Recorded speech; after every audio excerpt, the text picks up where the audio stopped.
अवधूत चिंतन श्री गुरुदेव दत्त श्री स्वामी समर्थ तुम्हा सगळ्यांचं माझ्या चॅनलमध्ये खूप खूप मनापासून स्वागत आहे। उद्या आहे वसुबारस। वसुबारस हा दिवाळीचा पहिला दिवस मानला जातो। उद्या योगायोग इतका चांगला आहे की वसुबारस आहे, रमा एकादशी आहे आणि त्यातल्या त्यात गुरुवार आहे। ह्या दिवशी काही उपाय आणि सेवा तुम्ही आवर्जून करा की जेणेकरून तुमच्या मनातल्या पण इच्छा पूर्ण होतील आणि अडलेली कामं आहेत ती मार्गी लागण्यास मदत होईल। सगळ्यात आधी एक महत्त्वाची गोष्ट की वसुबारस हा दिवस आपण ह्या दिवशी गाय आणि तिच्या वासरांची पूजा करायची असते। खरं तर गाय आणि तिचं वासरू म्हणजेच प्रत्येक आईला आपले मुलं अतिशय प्रिय असतात। गाई जेवढी तिच्या मुलांना तिच्या वासराला जीव लावते तेवढेच ती तिचं पालन करणाऱ्याला म्हणजे तिचं जो रक्षण करत असतो ते त्याला तेवढीच जास्त जीव लावत असते। ज्यांच्याकडे गायी आहेत त्याला याचा अनुभव आलाच असेल। आता उद्या तुम्हाला काय करायचं आहे, रमा एकादशी ही तेवढीच महत्त्वाची आहे। उद्या तुम्हाला गायीपासून आपल्याला खूप काही गोष्टी मिळत असतात, त्याचा आपल्याला खूप जास्त फायदा होतो।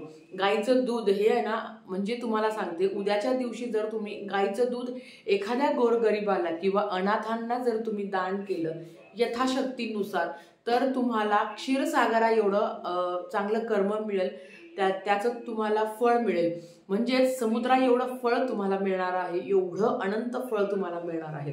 ज्यांना शक्य असेल तर त्यांनी उद्या तरी किमान उद्याच्या दिवस तरी गाईच्या स्मरणार्थ आपल्याला गोरगरिबांना दूध थोडंसं द्यायचं आहे किंवा तुमच्या घरात कोणीतरी तुमच्या मदत करणारा ताई येणार असेल त्यांना तरी थोडंसं दूध द्या। आपण त्या पिणार असतील तर नक्कीच देण्याचा प्रयत्न करा, चहा देण्यापेक्षा।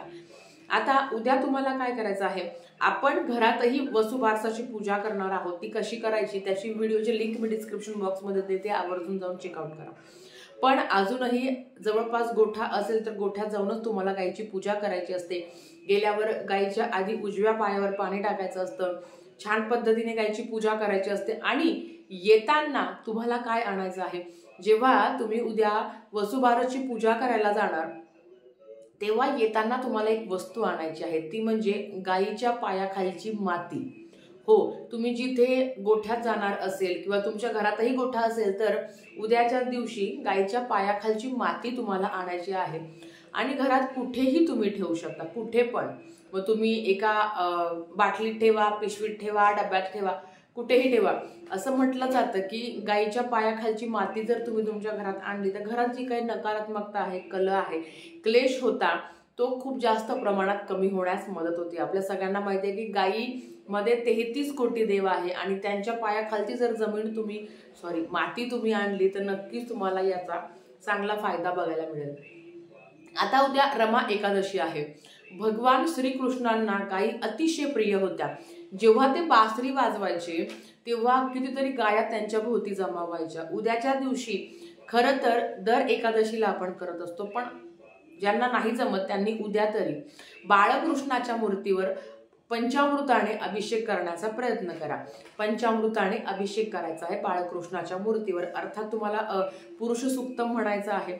1 वेळा म्हणा, 16 वेळा म्हटलं तर अतिशय उत्तम, किंवा 1 वेळा म्हणा, किंवा ओम नमो भगवते वासुदेवाय ह्या मंत्राचा जप करत करत तुम्हाला अभिषेक करायचा आहे। पंचामृताने केला तर अतिशय उत्तम, नाही तर फक्त गायीच्या दुधाने। आता सगळ्यात महत्त्वाचं, गायीचं दूध कच्चं असलं तर अतिशय उत्तम, तापून घेऊ नका, कच्चं दूधच तुम्हाला व्हायचं आहे। आता ज्यांनी ऑलरेडी तापवलं असेल तर त्यांनी उद्याच्या दिवस तरी कच्चं दूध आणा आणि त्याचा तुम्हाला अभिषेक करायचा आणि ते जे तीर्थ आहे ते नवरा बायकोने घ्यावं। उद्याच्या दिवशी हा उपाय करा, संतान प्राप्तीचे बरेचसे मार्ग मोकळे होण्यास मदत होते। अर्थात त्याच्याबरोबर डॉक्टर की सल्ला सुद्धा तुम्ही घेऊ शकता आणि तुम्ही ते घेतही असाल। आता वसुबारस म्हणजे गायी आणि तिचं ते छोटंसं पिल्लू असतं, त्यांचं प्रेमाचं प्रतीक आहे उद्याचा दिवस। प्रत्येक आईचा आपल्या मुलांवर खूप जीव असतो, मुलगा असो किंवा मुलगी असतो, प्रत्येक आईचा जीव असतो। पण काय होतं, कालांतराने मतभेद होता, आपलं जनरेशन गॅप त्यांच्या जनरेशनमध्ये खूप संबंध येतो, खूप डिफरन्स येतो आणि त्याच्यामुळे त्यांनी आपलं ऐकावं किंवा त्यांनाही वाटतं की आईने आपलं ऐकावं आणि याच्यामुळे वाद निर्माण होतो।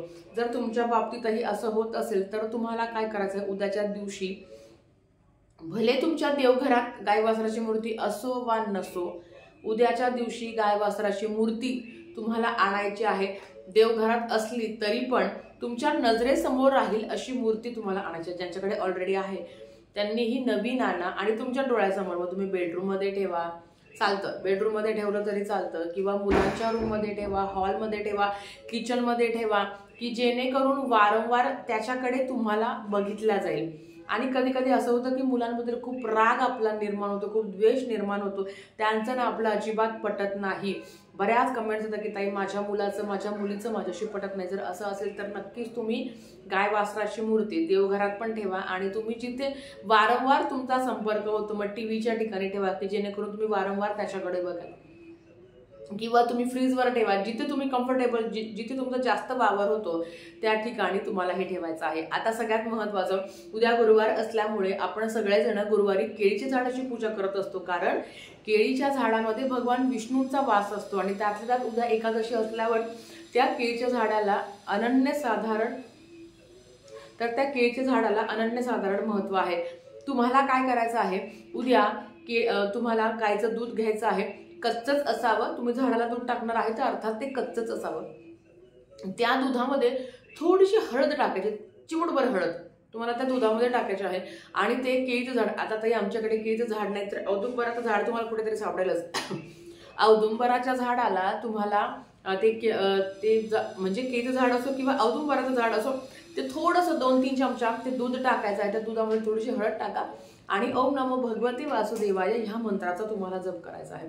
ह्या मंत्राचा जप केल्यावर बघा, ही जी सेवा आहे, तुम्ही मनोकामना, तुम्हाला बरेच काही असतं आपलं, का बाबा एक्झाममध्ये चांगले मार्क्स मिळू दे, किंवा नोकरी लागू दे, लग्न जमू दे, संतान प्राप्ती, अशा विविध उपायांसाठी दर गुरुवारी हा उपाय केला तर आवर्जून उत्तम आहे. पण उद्याचा दिवस, उद्या गुरुवार पण आहे आणि रमा एकादशी असल्यामुळे त्याला अनन्यसाधारण महत्त्व आहे.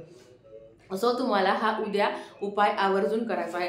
उद्या गुरुवार असल्यामुळे तुळशीला पण, एरवी आपण काय करतो, तुळशीला आपण दर गुरुवारी कच्चं दूध वाहतो, पण उद्या काय करायचं आहे, तुळशीला दूध वाहताना त्याच्यामध्ये थोडीशी हळद टाकायची आहे आणि ते हळद मिश्रित दूध 2-3 चमचे दूध, खूप काही दूध टाकू नका, 2-3 चमचे दूध तुम्हाला तुळशीला अर्पण करायचं आहे आणि ओम नमो भगवते वासुदेवाय नमः या मंत्राचा जप करायचा आहे.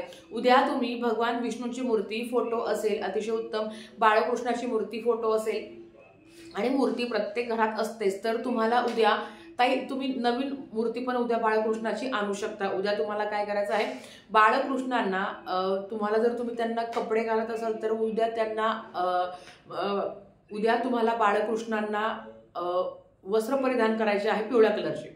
त्याच्याबरोबर तुम्हाला शक्य असेल तर पिवळी मिठाई तुम्ही अर्पण करा, ती तुम्ही दान करा, नंतर एखाद्या गोरगरिबाला प्रसाद म्हणून द्या. उद्या जर तुम्ही पिवळं दान केलं, मग ती मिठाई असो किंवा फळ असो, ते अतिशय उत्तम. पण घरातल्या बाळकृष्णाला उद्या तुम्हाला मिठाई किंवा पेढे असो, बर्फी असो, तुम्हाला थोडीफार तरी 1-2 बर्फी तरी बाळकृष्णाला अर्पण करायची आहे पिवळ्या कलरची.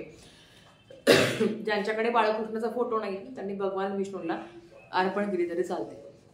आता उद्याच्या दिवशी नाही खूप गडबड आहे, फराळ चालू आहे, घरातली कामं चालू आहे, तरी पण उद्या विष्णू सहस्त्रनामाचं पठण करायला विसरू नका. उद्याचा योगायोग खूप उत्तम आहे, अतिशय उत्तम आहे. उद्या जसं तुम्ही गाय वासराची पण तुम्ही सेवा करणार आहात, पूजा करणार आहात, त्याच पद्धतीने एकदा तरी श्रवण तरी करा. सकाळी उठल्या विष्णू सहस्त्रनामाचं तुम्ही लावून विष्णू सहस्त्रनाम तुम्ही लावून द्या आणि तुम्ही कामं करून द्या. पठण केलं तर अनन्यसाधारण फळ तुम्हाला त्याचं मिळणार आहे. पण ज्यांना नाही शक्य होत त्यांनी कमीत कमी तुम्ही श्रवण तरी करू शकता. याच्यातले जे काही उपाय सांगितले आहेत, ज्या काही सेवा सांगितल्या आहेत, जास्तीत जास्त करण्याचा प्रयत्न करा. तुमच्या मनातल्या सगळ्या इच्छा स्वामी महाराज पूर्ण करो, हीच महाराजांचरणी प्रार्थना करते आणि आजचा व्हिडिओ इथेच थांबवते. सबस्क्राईब करा. भेटूया परत अशाच एका नवीन व्हिडिओ सोबत. श्री स्वामी समर्थ.